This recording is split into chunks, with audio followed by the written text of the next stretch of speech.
Ayan, magandang araw mga ka-basics. So ang video na to ay ipapakita ko sa inyo kung paano mag-align ng device. Kunyari na-install nyo na siya tapos kailangan yung i-realign dahil humina yung signal. So ito ipapakita ko sa inyo kung paano natin gagawin.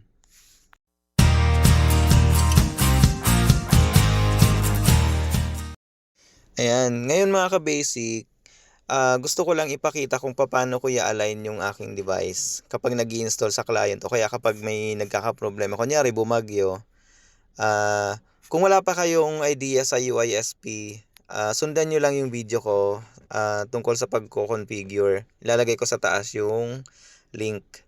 Tapos, ayan, kapag inopen mo na yung device na kailangan mong i-align, configure lang, tapos antenna alignment. Ayan. So ngayon, nung ginalaw ko siya kanina, natsambahan ko lang na naging 35 dBm na siya, negative 35. Ibig sabihin, yun na yung pinaka-the best niya. Kung nakikita nyo yung best, ibig sabihin yan yung pinaka-the best na signal na pwede niyang ma-acquire.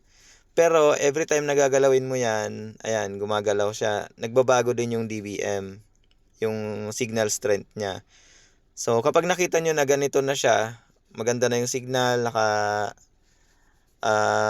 balance na, ibig sabihin okay na yan.